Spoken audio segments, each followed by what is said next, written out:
우리 잠깐 하나님 말씀 보겠습니다. 오늘 주신 하나님 말씀을 로마서 8장 15절에서 17절 두 절만 보겠습니다. 로마서 8장 15절에서 17절입니다. 로마서 8장 15절에 17절 다 찾으신 줄로 알고 제가 봉독하겠습니다. 너희는 다시 무서워하는 종의 영을 받지 아니하고 양자의 영을 받았으므로 우리가 아빠 아버지라고 부르짖느니라. 성령이 친히 우리의 영과 더불어 우리가 하나님의 자녀인 것을 증언하시나니 자녀이면 또한 상속자 곧 하나님의 상속자요 그리스도와 함께한 상속자니 우리가 그와 함께 영광을 받기 위하여 고난도 함께 받아야 할 것이니라. 아멘. 여러분 반갑습니다. 네, 이렇게 네, 감사합니다. 예, 박수는 우리 주님만 받으시면 좋을 것 같고, 네, 이렇게 귀한 집회에 저를 초대해 주셔서 참 감사드리고, 여러분들 뵐 때 저는 부끄럽습니다. 여러분들 정말 귀한, 너무나도 훌륭한 신앙인들 아니십니까? 하나님 사랑해서 그 위험과 위협 속에서 정말 신앙의 자유를 위해서 이 남한 땅을 찾으시는 귀한 분들이라고 저는 생각해서 이 자리에서 말씀 전하는 게 저에겐 참 송구스럽기도 하고 감개무량합니다.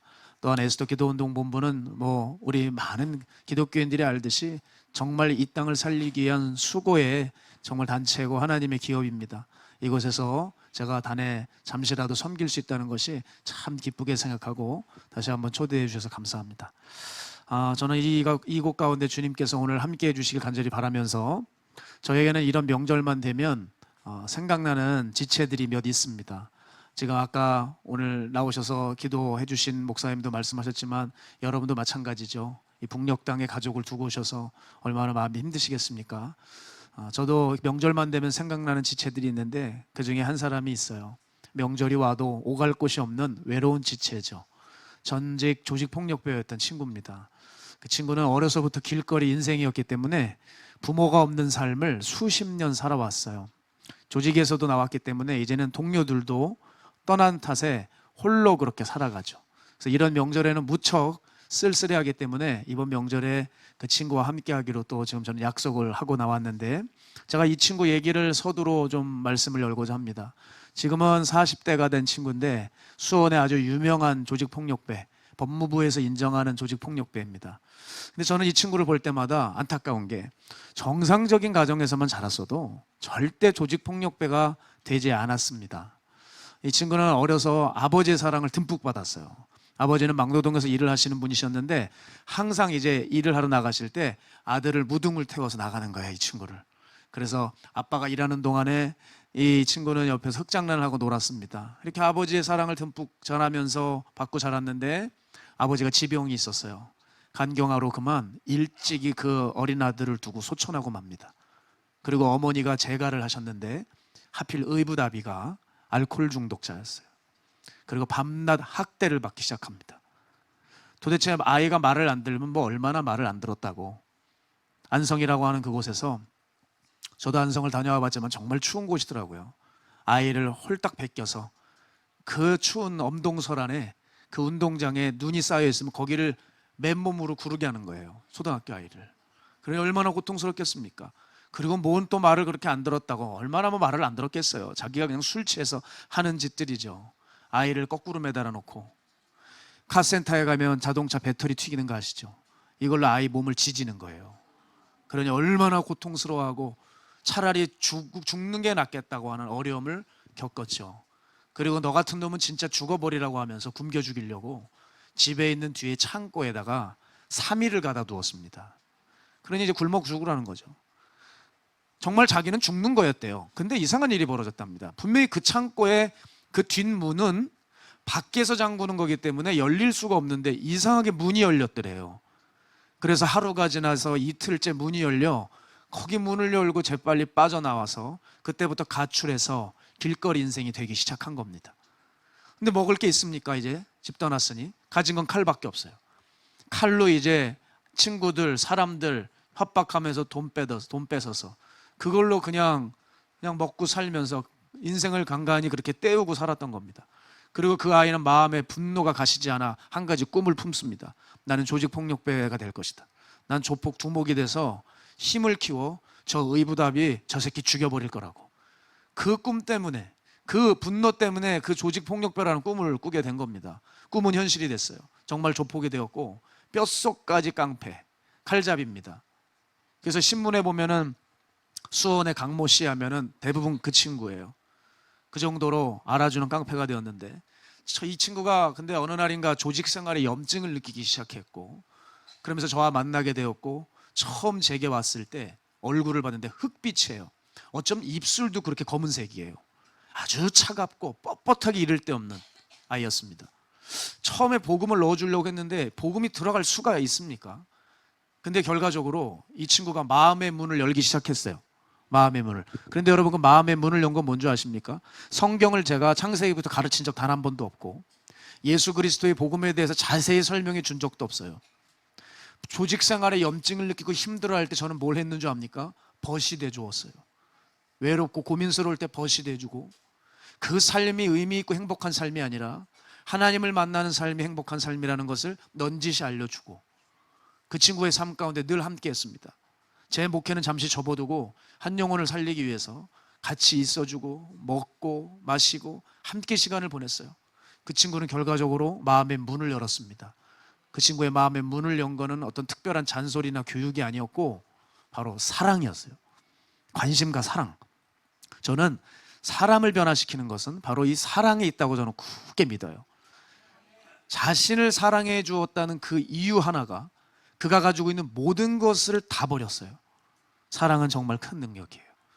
저는 그런 의미에서 여러분에게 말씀드리고 싶은 게, 여러분 주님과의 관계도 마찬가지라고 저는 생각해요. 여러분 언제 마음에 그렇게 믿음이 부쩍 자라고 번쩍 일어나지고 결단해서 믿음의 길을 걸어갑니까? 제가 목사지만 기도를 많이 한다고 해서 막 결단이 일어나고 마음이 불같이 일어나는 게 아니에요. 언제 그럼 제 마음에 이렇게 결단이 일어나냐? 어느 날 갑자기 주님의 음성이 임할 때, 특히 사랑의 음성이 임할 때 그렇게 눈물이 나고 어느새 벌떡 일어나지고 결단하면서 주의 길을 달려가게 되더라는 거예요. 여러분은 주님과 어떤 관계 속에 있으십니까? 정말 주님 안에서 잘하고 있으십니까? 아니면 신앙이 어느새 정체되어 계시나요? 여기 있는 분들은 제가 볼 땐 보통 분들이 아니라고 생각이 들어요. 사실 북한은 세계 최고의 박해국가 아닙니까? 그곳에서 온갖 위험과 위협을 무릅쓰고 남한까지 넘어오셨으니 하나님께 얼마나 충성스럽게 사신 분들일까 말해 뭐 하겠습니까? 자, 그런데 제가 여쭙고 싶은 거는, 이제 한국에 오셨어요. 근데 지금 여러분의 신앙은 어떠냐는 거예요. 요즘 생각보다 혹시 길이 좀 열리지 않는 것 같습니까? 기도 응답을 해도 북한에서는 응답이 많이 오는 것 같은데 이곳에서는 기도 응답도 더디고 마음이 자꾸 답답한 상태로 언제까지 이런 삶을 살아가야 될까 좀 무기력하기도 하고, 내 앞길이 막막한데 이게 언제까지나 계속될 것 같다는 두려움이 오시진 않냐는 거 여쭈고 싶습니다. 그러나 오늘 제가 분명히 여러분께 말씀드리고 싶은 거는, 우리의 삶의 기다림이 길어지고 하나님이 침묵이 있다고 해도 하나님 우리를 절대 버리신 게 아니라는 거예요. 여전히 우리는 그분의 사랑과 은혜 안에 있어요.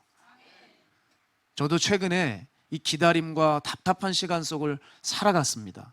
그러다 보니까 저도 성경의 인물들은 이 어려운 때를 어떻게 극복했나를 자꾸 찾게 되더라고요. 그래서 요셉과 다윗에 대한 묵상이 오랫동안 되었습니다. 여러분, 요셉을 생각할 때 제 삶은 위로가 되었어요. 여러분, 요셉을 생각해 보세요. 요셉처럼 그렇게 오래 기다리고 파란만장한 인생이 있습니까? 그 꿈 한 번 꾼 거 얘기 한 번 잘못했다가 인류 최초의 인신매매 사건의 주인공부터 시작해서 팔려가서 그래도 열심히 일한 결과가 성폭행 미수범 누명을 쓰게 되고 감옥살이를 하고, 그 감옥살이가 자그마치 여러분 짧지도 않아요. 13년입니다.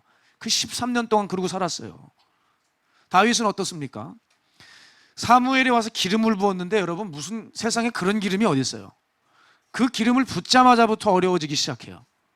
아니, 한 나라의 왕이 자기를 죽이려고 쫓아다니는데 국가 지명 수배자로 10년을 도망다녀요. 여러분, 10년. 얼마나 살해 위험 가운데 두려웠겠어요. 저는 다윗 생각할 때 여러분 생각이 났어요. 여러분도 그러지 않으셨겠습니까? 남한으로 오실 때 얼마나 두려우셨습니까? 그 순간순간 공포의 시간들이 있으셨을 거 아닙니까? 근데 다윗은 그 시간을 10년을 살았다고요. 그러니 다윗 왕국의 찬란함도 있지만 그 찬란한 왕국 이면에는 다윗의 눈물겨운 모진 세월이 있었다는 것을 우리 잊어서는 안 되는 거예요.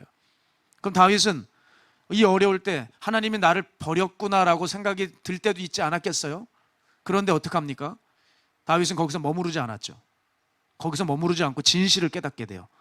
이 하나님의 침묵과 어려움 속에서도 하나님이 나와 함께 하신다는 것을, 그리고 결국 이 수렁에서 나를 건지실 것은 하나님 한 분밖에 없다는 것을 그의 시편에 기록하기 시작했고, 시편에 엄청 그런 내용이 많아요. 자, 여러분, 고난이 우리에게 정말 어려움만 줄까요? 고난이? 그렇지 않다는 거예요. 지나고 나보면 그 고난이 사람을 크게 만들어주더라고요. 그리고 그 하나님의 기나긴 침묵 속에서 하나님은 사람에게 꼭 하시는 일이 있어요. 대표적인 두 가지인데 그 사람을 겸손하게 만들어줘요. 여러분, 우리는 얼마나 자기 생각이 많고 강한지 몰라요. 주의 일을 하면서도 자기 생각이 많거든요.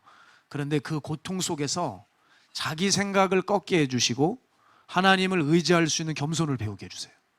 그리고 두 번째는 인내를 배우게 해주세요. 저도 그런데 내가 하고 싶은 일이 생기면 되게 조급해져요. 흥분도 하고 일이 잘 안 되면 엎치락뒤치락 하기도 하고. 그런데 이 기나긴 침묵 속에서 하나님은 사람으로 하여금 인내를 배우게 했어요. 인내를. 그래서 하나님 하실 일을 기다리게 하는, 그 기다릴 수 있는 기다리는 법을 하나님이 알려주기도 하신다는 거예요. 하나님의 침묵은 우리를 벌하는 게 아니라 그 시간에 우리를 만들어가고 계시는 것을 믿으시기 바랍니다. 그러면 이제 그 하나님의 뜻을 우리가 잘 모르게 되면 이런 침묵과 기다림 속에서 자꾸 좌절하고 하나님 안 계신다고, 하나님 나를 버리셨다고 오판하기 시작하는 거예요. 그런 의미에서 우리 교회에 전도사가 한 명 있었는데 이 친구가 신학교를 갔는데 한 형을 만났대요. 그 형이 누구냐면 탈북민이었습니다. 신앙의 자유를 찾아서 남한으로 왔대요. 왔는데 어떻게 왔냐니까 압록강을 건너서 왔대요. 그 압록강을 잠수해서 오는데 100m마다 군인들이 서 있는데 총을 들고 서 있대요. 잠수하면서 이렇게 목을 빼냈다가 또 다시 잠수해서 이렇게 오는데 얼마나 압록강을 건너오는데 두려운지 자기 귓가에 심장 고동치는 소리가 들리더래요. 그래서 생명 걸고 남한으로 왔대요. 그러면서 뭐라 그러냐면 나는 꿈이 있어. 나는 통일이 되면 내 조국으로 가서 난 많은 교회를 세울 거야. 그러면서 그 얘기를 하더래요. 그러니까 우리 교회 전도사가 너무 기쁨이 넘치고, 그래, 이런 형이랑 함께 이 주의 길을 걸어간다는 것이 너무 아주 자부심을 느꼈대요. 그래서 같이 학교를 다니고 있는데 어느 날 보니까 형이 안 보이더래요. 그 탈북민 형이. 그래서 어디를 갔나, 또 다음 주에 오겠지, 그 다음 주에 오겠지, 안 오더래요. 수소문 끝에 찾았는데 그 형이 어디 가 있니 했더니 막노동판에 가 있더래요. 가서 술을 먹고 있더라는 거예요, 일하면서. 너무 깜짝 놀라가지고, 아니 형 여기서 뭐 하고 있어요? 그랬더니 야, 내가 학교 생활하면서 신학교에서 생활하는데 도대체 하나님 경외하는 종들도 없고 교회 가서 사역을 해봤는데 거기 성도들 신앙이 저질이더라. 나 거기 너무 큰 상처받아서 야, 하나님 안 계시구나 생각하고 나 그냥 다 접고 여기서 일하고 돈 벌랜다 하고 있더라는 거예요. 저희 교회 전도사가 너무 기가 차가지고 목사님 이런 일이 있었어요 얘기를 해주는데 제가 이렇게 한마디 했습니다. 야, 신경도 쓰지 마라. 그 친구는 애초에 믿은 적이 없는 친구다. 겉보기에는 압록강을 건너 넘어오고 뭐 생명을 걸고 대한민국까지 온 것 같지만 실제 그 속을 보면 믿은 적이 없다. 진짜 믿었다면, 십자가를 정말 만났다면, 주변 사람들이 신앙생활이 엉망으로 한다고, 환경이 내 뜻대로 안 된다고 해서 그 하나님 버리고 술 먹으면서 노가다 하고 있겠냐? 여러분, 하나님 안 만난 거죠. 못 만난 거예요. 자기 생각을 그렇게 믿는 거 보면 하나님 정말 만난 친구가 아니었던 거예요. 사랑하는 성도 여러분, 우리는 이렇게 환경에 휘둘리는 믿음이 되면 안 돼요. 여러분, 자고로 믿음이 뭡니까? 믿음은 환경에 휘둘리는 것이 아니라 상황과 환경을 통제하는 힘이 믿음이에요. 그런데 우리가 이 믿음을 배울 수 있는 때가 언제인 줄 아십니까? 그 믿음은 죄송하지만 예배 때 배우는 게 아니에요. 내 삶의 좌절을 맛볼 때, 그때 믿음의 훈련을 할 수 있는 때고, 그때 믿음을 배우는 거예요. 내 뜻대로 잘 안 될 때 그 믿음을 가지고 상황과 환경을 헤쳐나가 보고 내 올라오는 감정을 통제해 보면서 그렇게 믿음을 훈련하고 연습할 때 그것이 큰 믿음으로 일어날 수 있는 거예요. 그냥 내 마음먹은 대로 풀리고 열리는 일이 있으면 여러분 그냥 기도하는 대로 다 열리는 사람들 있죠. 그 사람들 보면은 깊이가 그렇게 없어요. 고통이 그 사람을 깊게 해주는 거예요. 고통이 깊은 믿음을 만들어주는 거예요. 그래서 그 고통을 통해서 우리가 완숙해지고 하나님의 뜻에 더욱 순종할 수 있는 성품으로 만들어주시는 거예요. 여러분, 여러분의 뜻대로 잘 안 되고 기다림의 시간이 길지요? 괜찮아요. 오히려 이때 더욱 믿음을 단단하게 훈련할 때라는 거예요. 하나님 여러분 버리실 수 없어요. 하나님이 우리를 쉽게 버리실 것 같았다면 그 아들을 십자가에 못 박으실 이유가 없습니다. 우리를 사랑하되 죽기까지 사랑하고 우리를 사랑하다 눈이 멀어버려서 그 아들을 그 나무에 매달으셨다는 것은 우리를 절대 포기할 수 없는 마음에 담긴 자기 백성이라고 하는 것이죠. 하나님 절대 여러분을 포기하지 못해요. 그 은혜는 우리를 계속 끝까지 추격해 올 것입니다. 그런 의미에서 저는 요즘에 이 은혜가 진짜 강하구나. 어떻게 이 사람에게도 은혜가 임할까? 저는 그 생각을 많이 해요. 어쩜 이렇게 놀랍게 이 사람 가운데 함께 해주실까?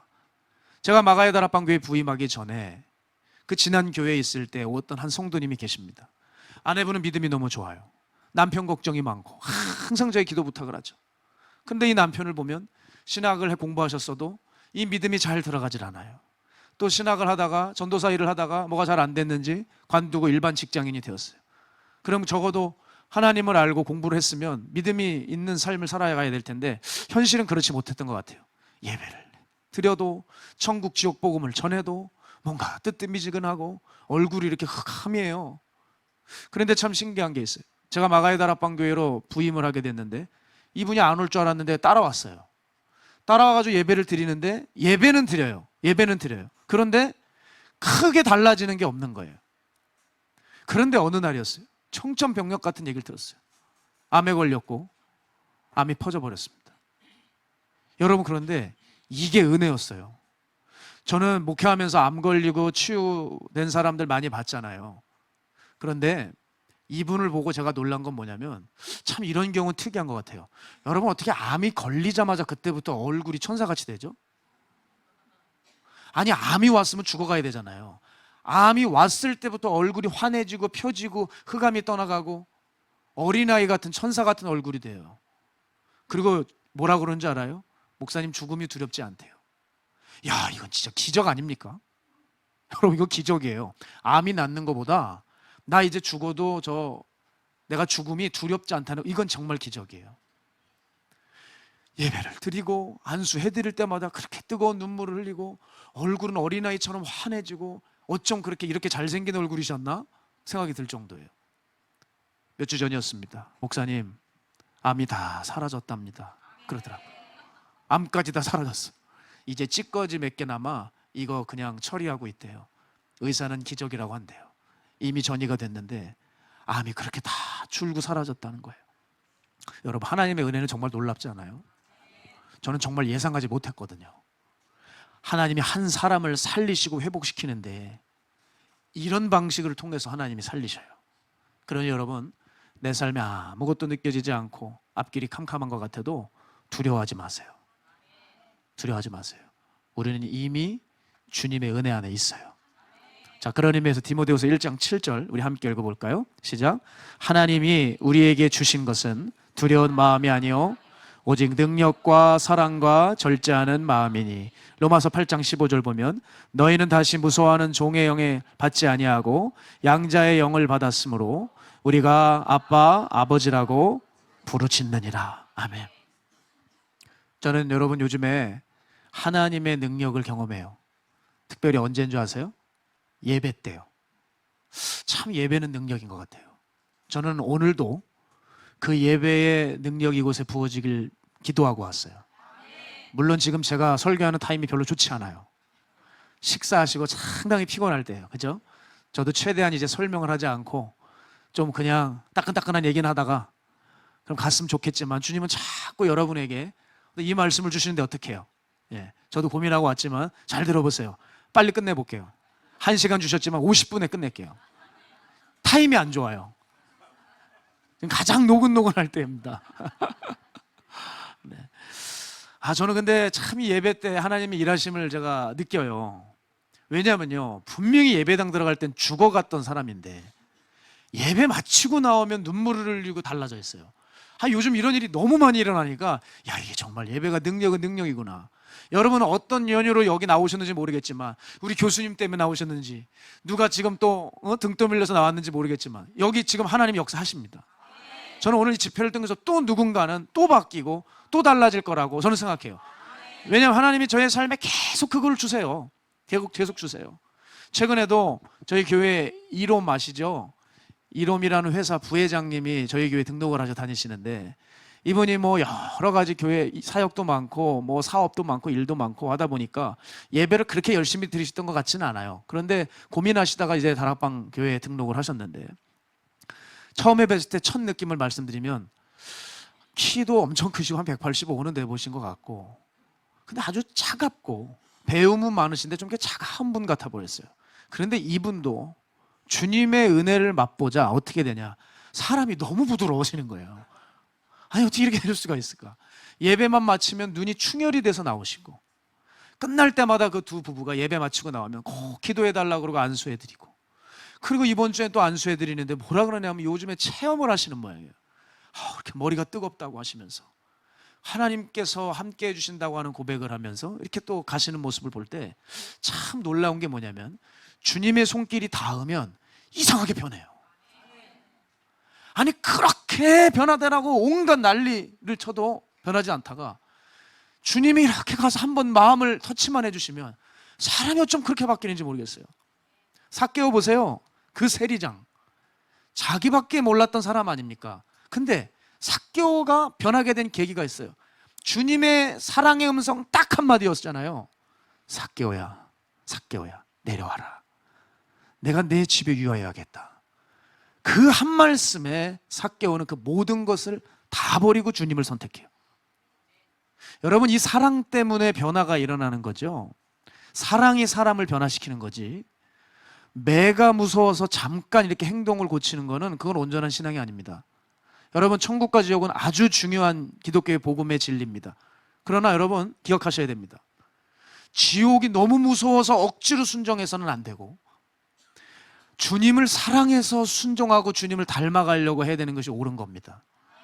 아시겠죠?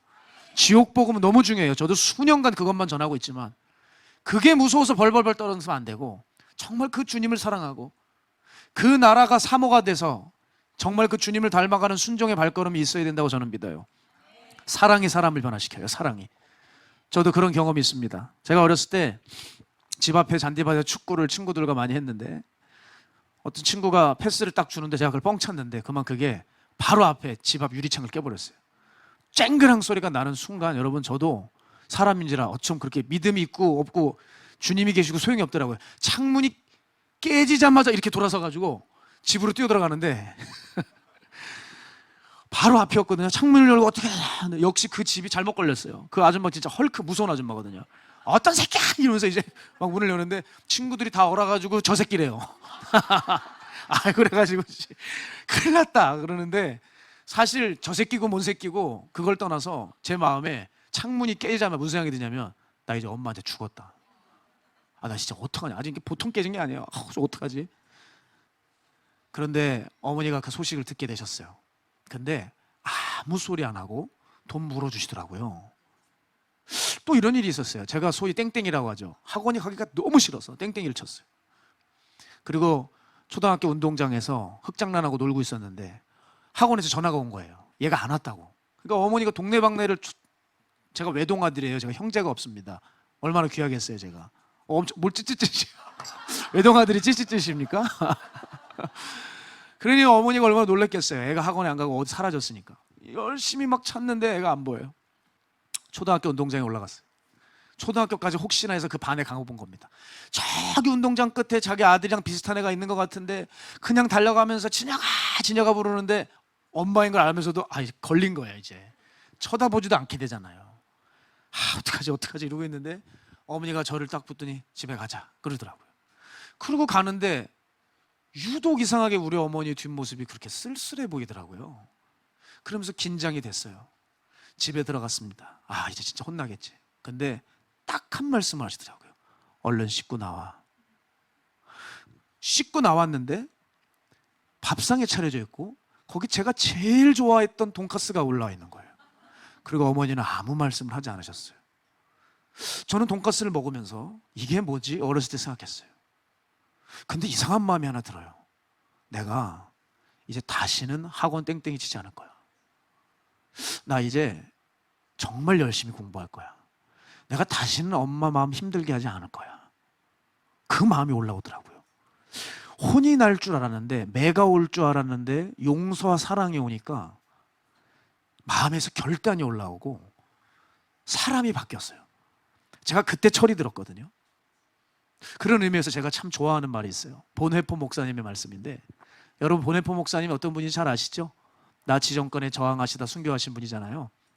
이분이 이런 말씀을 했어요. 내가 은혜를 받기 위해 선한 행동을 하는 것이 아니라 내가 은혜를 받았기 때문에 선한 행동을 합니다. 그랬어요.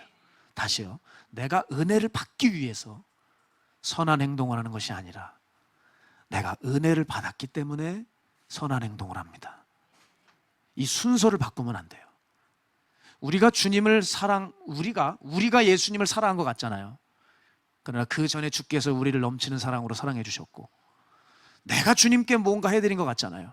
그러나 주님 이미 오래전에 자신의 생명 다 주셨어요. 여러분, 그 은혜가 그 한시적인 때만 머무르는 게 아니에요. 그 은혜는 지금까지 중단된 적이 없어요. 그렇기 때문에 지금 우리가 이곳에 있는 거 아니겠습니까? 저는 그런 의미에서 저도 뭐 애들이 있지만 애들을 기르면서 새삼 신기해할 때가 있어요. 그게 뭐냐면 아이들과 있을 때 아이의 맥박을 한번 이렇게 잡아볼 때예요. 우연히 손잡다가 애 맥박을 느껴질 때, 우연히 손을 잡다가 애 맥박이 느껴지는데 신기해요. 심장이 뛰고 있는데요. 팍팍팍팍 뛰고 있어요. 제 눈에는 보이지 않고 제 귀에는 느껴지지 않았는데 아이에게는 끊임없는 숨과 혈액이 공급되어 심장이 펄떡펄떡 뛰고 있더라고요. 제가 그때 깨달았어요. 여러분, 은혜는 심장과 같아요. 심장이 뛰고 있는 게 평소엔 잘 못 느껴지죠. 그러나 우리가 100m를 한번 확 뛰고 나면 어떻게 됩니까? 심장이 뛰고 있다는 것을 비로소 알게 되죠. 그런 거랑 은혜가 똑같아요. 내가 의식만 못했을 뿐이지 그 은혜는 여러분에게 여전히 임하고 있다는 거예요. 아까 서두에 말한 우리 강한수, 그 조직폭력배, 우리 교회 지금 구제부 사역자 간사입니다. 구제부 사역자가 됐어요. 동인천 노숙인들을 섬기는 아주 은혜로운 사역자가 됐어요. 조직폭력배가 사역자가 됐어요. 지금도 추석 때 얼마나 많은 노숙인들을 섬기고 선물을 공급하고 식사를 먹이고 함께 이렇게 살고 있는지 몰라요. 이게 기적이죠. 어떻게 그렇게 유명한 깡패가 동인천의 노숙인의 성자가 됐으니까. 그 강한수 간사가 어느 날 저한테 와서 이런 말을 해요. 목사님, 제가 요즘 주님 만나고 나서 지나온 삶을 쭉 돌아보고 있대요. 그런데 진짜 신기하대요. 자기는 죽으려면 벌써 죽었어야 되는 사람이래요. 왜냐하면 너무 위험한 일이 많았대요. 칼이 들어와도 이상하게 빗나가고, 이상하게 죽었어야 되는데 이상하게 자기는 다치지를 않는다는 거예요. 그러면서 한 가지 얘기를 해주더라고요. 강한수 간사와 제가 어디 신방을 가느냐고 부천 상동 쪽을 차를 끌고 가는데 목사님 여기래요. 여기. 그게 무슨 얘기냐 그랬더니 쭉 얘기를 해주더라고요. 자기가 20살 때 한국에 아카디아라는 차가 예전에 있었습니다. 아카디아. 그 아카디아라는 차를 타고, 젊은 놈이 아카디아를 벌써 탔으니, 20살이가 아카디아, 그때 굉장히 고급 세단이거든요. 그거를 타고 자기 옆에 친구를 태우고 180으로 달리고 있었대요. 밤에 확 달리고 있는데 신호 과속 그 카메라가 보이더래요. 그래서 어차 해가지고 그 카메라를 피하려고 아주 살짝 핸들을 틀었는데, 너무 달리다가 여러분 살짝 틀면 어떻게 됩니까? 휙 뒤집어지죠. 차가 그냥 휙 뒤집어져서 붕 떠서 가드레인으로 올라갔대요. 그러면서 가드레인으로 쫙 가면서 다시 도로로 떨어져 50m가 차가 떼굴떼굴 올라갔대요. 경찰이 신고를 받고 출동해서 차 상태를 봤는데 전 100% 저건 즉사다. 그래가지고 허심탄회하게 경찰들이 가가지고 이제 차 문을 열려고 하는데 이 강한수 간사가 문을 청 열더니 딱 내리더라는 거예요. 아니 세상에, 말도 안 된다고. 아니 어떻게 이런 일이 있을 수 있냐고. 근데 뭐라는 줄 아세요? 자기는 안전벨트를 맨 일이 없대요, 평상시에. 근데 이상했대요. 이상하게 오늘은 매고 싶더라는 거예요. 그래가지고 친구랑 둘이 이걸 맸대요. 근데 그날 그 사고가 난 거예요. 뚜벅뚜벅 걸어 나오는데, 목사님 하나도 안 다쳤어요. 이런 일이 있을 수 있습니까? 이건 대형 사고거든요. 친구는 다리 부러지고 허리 부러졌대요. 자기는 하나도 안 다쳤대요. 목사님 여기래요, 여기서 사고가 났대요. 세상에. 그때 벌써 몇 년 전입니까? 20년이 넘는데 상처가 있어요, 그 도로에. 얼마나 셌는지. 제가 근데 그 장소를 보고 기겁을 하고 가슴을 썰어내렸어요. 왠지 아세요, 여러분? 만약에 그 차가 달리다가 휙 뒤집어져 가지고 가드레인을 탔다 그랬죠. 가드레인을 안 타고 만약에 넘어가 버렸으면 15m 떨어지는 거예요. 죽는 거였습니다. 가드레인에 걸려가지고 다행히 저쪽으로 넘어갔으면 사망인데 도로 쪽으로 차가 떨어져가지고 살았어요. 야, 어떻게 이런 일이 있냐. 목사님, 솔직히 이건 하나예요. 제게 일어난 일 중에 하나고, 자기는 이런 일이 너무 많대요. 하나님이 당신 쓰시려고 이렇게 생명 주시고 살려주신 거다. 그 하나님의 은혜가 있다는 걸 당신 알아야 된다. 요번에도 이 강한수 간사가 잘못한 게 아니라 조직폭력배가 활동죄라고 하죠. 조직폭력배가 그 다른 조직원들이 일으킨 죄로 같은 조직원이라는 이유로 잡혀 들어갔어요. 잘못도 없는데. 가서 억울하게 형을 살고 있는데, 여러분 이 친구하고 몇 동료만 6개월 만에 풀려났어요. 그쪽에서 뼈가 굵은 법조인들이 뭐라 그러냐면 이건 말도 안 된대요. 이런 일은 없대요. 다 잡혀 들어갔는데 몇 명만 빠져나올 수가 없대요. 어떻게 이런 일이 있을 수 있느냐고 하더라고요. 그 유명한 변호사들이. 하나님이 이 한수 간사를 사랑하셔서 요 간사와 관계된 요 몇 친구들만 싹 빼신 거예요. 아직도 다른 동료는 지금 2년, 3년, 5년 감옥에 있어야 됩니다. 이런 신기한 일들이 벌어져요. 하나님의 은혜가 이 친구 안에 있어요. 이걸 요즘에 깨달은 거예요, 자기가. 자기도 이제 깨달은 거예요. 왜 나한테 자꾸 이런 신기한 일이 일어날까? 분명히 이 친구를 통해서 하나님이 뭔가 하실 일이 있으신 것 같아요. 그래서 당신은 선교를 하면 어디라고 싶냐 그랬더니 전 북한이요. 그러더라고요. 북한이요? 한 번 하면 제대로 해야죠. 위험한 데 가서 한번 해야 되지 않겠습니까, 목사님? 그러더라고. 너 그러다 죽을 수 있어. 그랬더니 모르겠어요. 진짜 하나님이 어느 쪽으로 이끌어 주실지 모르지만 이게 뭔가 왜 이렇게 살려주실까, 이 친구를. 여러분, 우리가 이걸 알아야 돼요. 하나님의 사랑과 은혜는 늘 임하고 있는데 우리가 모르고 있는 거예요. 모르고 있어요. 자, 보세요. 다 그래요. 내가 잘 될 때는 하나님이 나 도와주시고 사랑하시는구나 간증하지만, 내게 시련이 오고 어려움이 오고 고난이 오면 하나님이 자꾸 나를 버리셨다고, 하나님의 사랑줄이 끊어졌다고 생각하는 거예요. 그러나 그 시험이 올 때도 하나님의 사랑은 여전히 함께 하거든요. 이걸 발견할 수 있는 눈이 열려야 돼요. 제가 그런 의미에서 작년에 이재철 목사님 간증 얘기를 듣는데 너무 은혜스럽더라고요. 이재철 목사님이 이제 은퇴를 하셨습니다. 당신이 30년 목회를 마치면서 이제 마지막 고별 설교를 준비하기 위해서 그 한 주 설교 준비를 하고 계셨는데, 토요일 밤이었습니다. 지금까지 잘 작동된 컴퓨터가 고장이 난 거예요. 갑자기 작동이 안 돼. 설교문을 쓰다가 그게 설교문이 날아가 버린 거예요. 저도 설교자지만 여러분, 설교 기껏 다 준비했는데 통째로 날아간 적이 2번 있거든요. 정말 이거는요, 이게 부글부글이 아니라 그 야속하고 그 고통스러운 마음, 어떻게 준비를 했는데 생각도 안 나요. 다시 다 해야 되니까. 얼마나 당황스러우셨을까. 이제 내일이 주일 마지막 고별 설교인데 다 날아간 거예요. 그래서 그 교회 컴퓨터 전문가한테 전화를 한 겁니다. 나 큰일 났다, 컴퓨터 날아갔다. 그래서 그 전문가가 와서 컴퓨터를 봤더니, 노트북을 봤더니, 목사님 이거 어렵습니다. 이건 초기화를 해야 됩니다. 초기화가 뭡니까? 다 밀어버리는 거예요. 다 깡통이 되는 거예요. 그런데 이걸 데이터를 복구하려면 어디 업체에 보내야 되는데 이게 목사님 5시간 이상 넘게 걸립니다. 5시간 이상 넘게 걸리면 어떻게 되냐면 주일날 새벽이 되는 거예요. 그러니 설교를 못하죠. 그러니 안절부절 못하고 어떡하나 날아간 거 생각은 더듬으면서 이분이 가지고 있는 아이패드로 설교문을 작성하는데 이게 너무 불편해서 설교가 잘 안 되더래요, 준비가.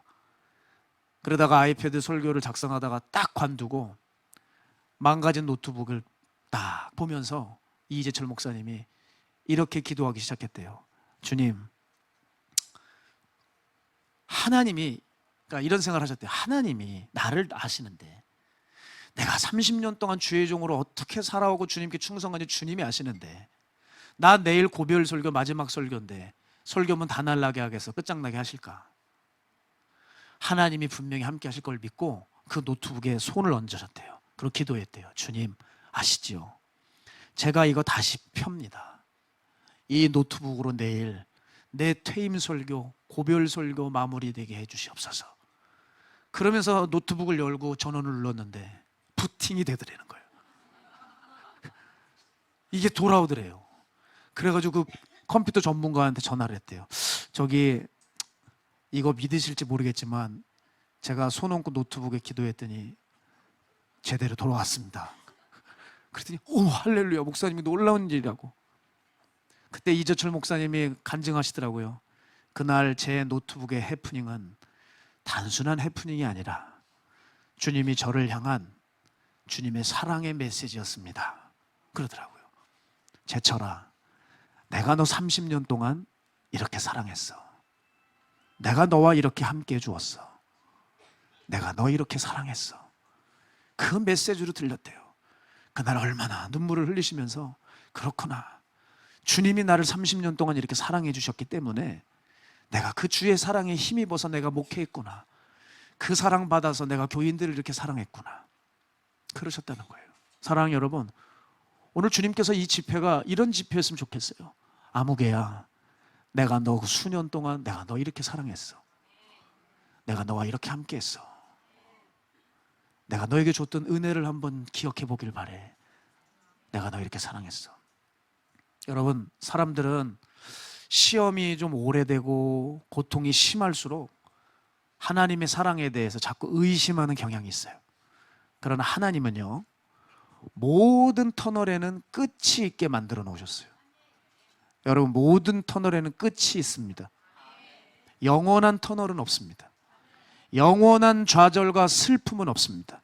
영원한 시험은 없습니다. 터널에는 반드시 끝이 있습니다. 그래서 어느 지점에 다다르면 그 터널 안에 빛이 비추기 시작해요.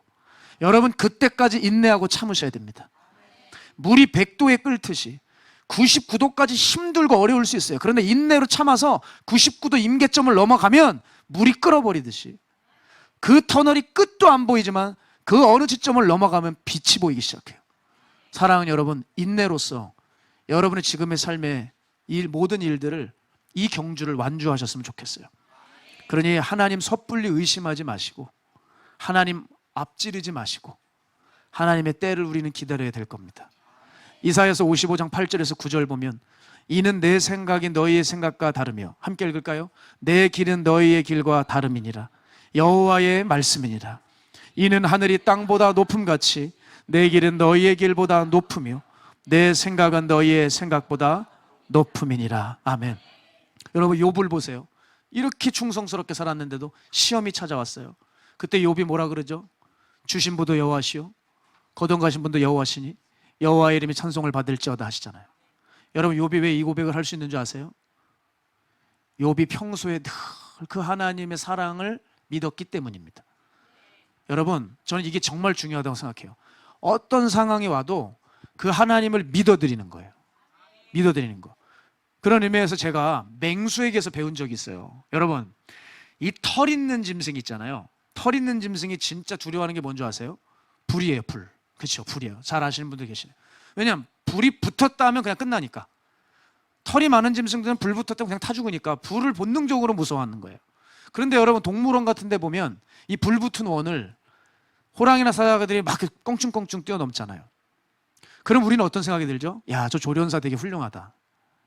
저렇게 어떻게 훈련을 시켰기 때문에 저 불원을 저렇게 통과를 잘할까, 이런 생각이 들잖아요. 근데 조련사들이 말합니다. 그게 아니래요. 특별히 훈련을 무작정 시킨다고 되는 게 아니라 저 불원을 넘으려면 조련사와 동물 간의 교감이 쌓이고 쌓여서 믿음이 생겨야 된대요. 그래서 호랑이나 사자가 불원을 뛰어들 수 있는 것은 자기 주인에 대한 믿음 때문에 뛰어들어가는 거래요. 그래서 그 맹수들이 그 불붙은 원을 향해 뛰기 전에 뭘 하는 줄 아니에요. 제가 그 얘기를 듣고 너무 감동을 받았어요.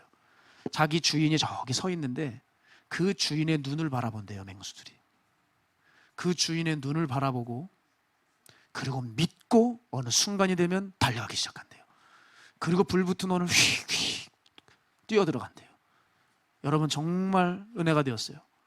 자기 주인에 대한 믿음 하나 붙들고 불에 타 죽을 수 있는 위험을 무릅쓰고 자기 주인에 대한 신뢰 때문에 불 안으로 뛰어들어간다는 거예요. 맹수가 이렇게 한대요. 여러분, 그런데 우리는요, 불원이 있으면 뛰어들 수 있어요? 주님을 믿지 못하잖아요. 우린 주님을 원망하잖아요. 이미 그 말도 안 되는 나라에서 빠져나오게 해주신 그 은혜도 어느새 망각하고 잊은 채, 내 삶을 또 숨쉬고 살아가게 하시는 것도 다 잊은 채 삶에 또 어려움이 닥치고 기다림이 길어지는 것 같으면 또 주님을 신뢰하지 못하잖아요. 우리는. 제가 현장에서 보면요, 또 상처가 많은 사람들은 과거에 사람들에게 버림받은 상처가 있는 사람들이 있어요. 이 사람들은 자기 삶에 어려움이 있을 때 이걸 주님께도 투영시켜서 주님이 나를 뭘 보고 나를 버렸고 거절했다라고 생각하고 깊은 고통으로 자기를 몰고 들어가요. 소위 이런 쓴뿌리들이 올라오는 사람들이 있어요. 이런 쓴뿌리들로 인해서 하나님의 은혜가 임하고 있는데도 그걸 자기가 얼마나 차단하는지 몰라요. 여러분, 우리는 하나님의 사랑을 절대 오해하면 안 됩니다. 히브리서 12장 15절 보면 너희는 하나님의 은혜에 이르지 못하는 자가 없도록 하고 또 쓴뿌리가 나서 괴롭게 하여 많은 사람이 이로 말미암아 더럽게 되지 않게 하며라 그랬어요. 오늘 우리에게 하나님의 은혜가 임하지만 여러분 안에 있는 그 무엇이 그 하나님의 은혜가 차단되지 않도록 하셔야 된다는 거예요. 우린 그 은혜 떨어지면 한 발자국도 못 가요. 그 대단했던 위대한 선지자였던 엘리야도 그 은혜가 없으니까 못 가요. 갈멜산 전투를 통해서 엄청난 영적 전쟁의 승리를 거두었지만 그가 곧 즉시 탈진이와 로뎀나무 밑에 숨어 들어갔습니다. 그때 그 주님께서 어떻게 하시죠? 그를 나무라지 않으시고 그에게 떡과 물고기를 주시면서 은혜로 옷 입혀주시자 그가 일어나 힘을 얻어서 호렙까지 달려갈 수 있었다 그래요. 위대한 선지자 엘리야도 은혜의 손길이 없으면 움직일 수 없는 게 우리 인간 군상들이에요. 그러니 그 은혜는 오늘도 필요하고 그 은혜를 붙들어야지만 우리는 살 수 있다는 얘기예요. 로마서 8장 37절 보면 그러나 이 모든 일에 우리를 사랑하시는 이로 말미암아 우리가 넉넉히 이기느니라. 오늘 삶 속에서 여전히 임하고 있는 주님의 사랑과 은혜를 놓치지 마십시오. 저도 제 삶을 보면 정말 순간순간 중요한 때에 그 부어주신 사랑으로 여기까지 올 수 있었어요. 여러분 고생 많으셨어요. 끝났어요 이제. 아멘. 제 얘기하고 이제 마칠게요. 벌써 1시간이 훌쩍 가죠? 네, 제 얘기하고 마칠게요. 제 삶을 보면요, 제 힘으로 온 거 하나도 없어요. 제가 여기까지 온 거 다 주님의 은혜예요. 그 중에 하나 고백하고 마칠게요. 제게 이 탈북민 집회가 의미가 있었던 게 많이는 아니지만 제 순간순간 삶 속에서 그 탈북민들과의 만남을 통해 하나님이 주신 교훈들이 있었어요. 제가 어느 날이었어요. 제가 하고 있는 교회에 탈북민 성도님이 교회에 등록을 하셨어요. 제가 정말 뛸 듯이 기뻤어요. 저런 정말 귀한 고결한 신앙인들이 교회에 오는 게 저에겐 영광이었어요. 같이 예배를 드리는데 너무 좋았고요. 근데 몇 주 지났는데 안 보이세요. 그래서 물어봤더니 병원에 입원을 하셨대요. 편찮으셔서. 그래서 서울 저 변방에 있는 그 대학병원을 제가 봉고차를 타고 갔습니다. 정말 멀었어요. 한참 인천에서 갔거든요. 제가 딱 들어갔는데 이분이 이렇게 얘기하시더라고요. 어떻게 오셨습니까? 그래요. 근데 여러분, 저 북한 사투리를 바로 듣는데요, 저 여기서 이상한 일이 일어났어요. 저 여기서 고백할게요, 여러분 앞에. 저 정말 나쁜 사람이에요. 북한은 이상하게 이방 국가라는 생각이 있었던 것 같아요. 근데 그때가 2017년이었나요? 그분 만나서 북한 사투리를 듣는데 같은 동포고 한민족이구나, 같은 피가 흐르고 있구나를 느꼈어요. 어쩜 그때부터 어떻게 알고 오셨습니까? 그 북한 사투리 하나가 북한을 사랑하게 되었어요. 김정은이를 사랑한다는 게 아니라 북한이라는 나라에 대해서 기도하기 시작했다는 거예요. 본격적으로. 저는 진짜 나쁜 목사예요. 저는 이거밖에 안 돼요. 어쩜 그분이 그렇게 사랑스러워 보이는지. 제가 왜 오긴요, 성도님 편찬해서 당연히 기도해 드리려고 왔죠. 그래서 기도를 해드리고 났는데 이거 계속 그렇게 눈물을 흘리세요. 아니, 성도님, 근데 너무 우시는 것 같아요. 왜 이렇게 우세요? 그랬더니 자기 목사님이 생각나서 운대요. 북한에. 아, 그러시냐고. 자기를 지도해줬던 한 목사님이 계시는데 이 목사님은 한충렬 목사님이라는 분이래요. 아시는군요. 여긴 벌써. 아이고, 그렇군요. 여긴 벌써 다 아시네요. 한충렬 목사님. 중국과 북한 국경에서 수많은 탈북민들을 건져와 성경을 가르치고 하나님의 사람으로 만들어주셨던 우리 목사님이래요. 그런데 이분이 어느 날 아침에 나가셨는데 행방불명자가 됐대요. 시간이 지나고 났는데 북한 보위부에서 나가 그 목사님을 처형시켰다는 거예요. 도끼로 머리를 찍었대요. 그래서 우리 목사님 순교하셨다고 그러더라고요. 그분의 장례식을 제가 봤는데 베레모를 쓰셨더라고요. 도끼에 머리를 맞아 흉터를 가리기 위해서 그 고인의 두상에 모자를 이렇게 씌워 놓으신 것 같아요. 우리 한충렬 목사님이 우리는 살리고 당신은 죽었대요. 내가 그 목사님한테 해드린 게 없어서 너무 속상해서 이렇게 운대요. 그 얘기를 듣는데 제가 막 부끄럽고, 이런 훌륭한 주의 종들이 계셨구나. 저는 이제 제가 할 것은 다 해 시간이 다 돼서 나오려고 했습니다. 나오는데 이분이 링거를 달고 구태여 배웅을 나오시겠다는 거예요. 성도님, 나오지 마세요. 몸이 이렇게 힘드신데 어딜 나오세요? 그냥 계세요. 그냥 계세요. 그래도 나온대요. 그래서 왜 나오시냐 그랬더니 자기가 우리 목사님한테 한 게 없어. 목사님이라도 이렇게라도 해야지 제 마음이 편할 것 같다는 거예요. 그러면서 제가 엘리베이터 문이 닫혀서 내려갈 때까지도 손을 흔드셨어요. 저는 그렇게 내려와서 제 주차장으로 이제 발을 떼고 이제 차를 타러 가려고 하는데 좀 이상한 일이 일어났어요. 저에게. 이게 뭘까? 갑자기 눈물이 나는 거예요. 저 한충렬 목사님 때문에 우는 게 아니에요.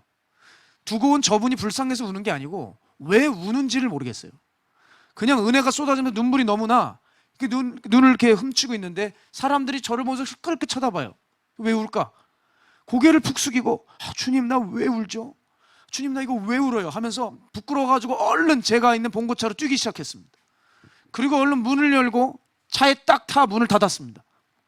그때부터 거짓말 같은, 저는 평생에 이런 은혜는 처음 느껴봐요. 누가 머리에 물을 붓고 있듯이 은혜가 부어지는데 쏟아지는 눈물을 감당하지 못해요. 그 은혜에 압도당해서 제가 핸들을 이렇게 붙들고 얼마나 울었는지 몰라요. 주님, 저한테 왜 이렇게 하세요? 할 그때에 제 마음에 잊지 못할 주님의 음성 하나가 있었어요. 아들아, 큰 덩어리를 보지 마라. 한 영혼이야.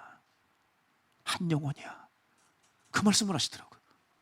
여러분, 근데 그 주님의 음성을 들을 때 주님의 음성은 설명하지 않으셔도 이게 무슨 내용인지 그냥 알게 됩니다. 무슨 내용이냐면 그게, 너는 네 교회를 키우고 싶지, 단단하게 세우고 싶어 하지, 너는 명성 있는 목사가 되고 싶었지. 그러나 그것보다도 내게 중요한 게 있어. 너에게 지금 잠깐 스쳐 지나가는 이 성도를 위해, 네가 그 성도를 위해 지금처럼 달려가는 그 일이야. 너는 평생에 양들을 정말 사랑하는 종이 되어야 한다. 그게 주님의 음성이었어요. 아들아, 큰 덩어리를 보지 마라. 한 영혼이야. 그때 여러분, 하나님께서 저를 한 풀 한 풀 벗겨내는 시간이었어요. 나는 그래도 진실하게 간다고 생각했는데 내 속에는 이런 게 있었구나. 난 이것밖에 안 됐구나. 여러분, 정말 제가 부인할 수 없는 게 뭐냐면 하나님이 저를 향한 이것은 분명한 사랑의 메시지였어요. 제가 그때 얼마나 울었는지 몰라요. 그리고 작정했어요. 주님, 꼭 그 종이 되게 해주세요. 정말 내 꿈을 위해서 목회하는 종이 아니라 정말 주님의 꿈을 위해서 그 실현시켜드리는 바로 그 종이 되게 해주세요. 그렇게 결단하고 저는 제 목회가 완전히 바뀌었습니다. 그래서 정말 그 한 영혼을 위해서 살아가려고 결단을 했어요. 그러다가 코로나가 딱 2019년도 후반에 20년도에 터지기 시작했고, 전국의 교회들이 막 문을 닫고 영적 사각지대에 모여서 갇혀서 은혜를 받지 못하고 막 아우성치는 성도들이 전국적으로 이 전화가 빗발쳤어요. 우리 교회 문이 닫혔다. 목회자가 목회를 관뒀다. 나도 살려주세요. 어떻게 하면 좋습니까? 그때 주님의 음성이 있었기 때문에 저는 전국 신방을 다녔어요. 정말 저 목사가 자기 집에 올 줄은 꿈에도 몰랐대요. 정말 부산이면 부산, 전라도면 전라도, 충청도면 충청도, 강원도면 강원도, 전국을 신방하고 제 목회를 접고 그들을 위로하러 다녔습니다. 정말 놀라운 사실은 주님의 말씀이 맞아요.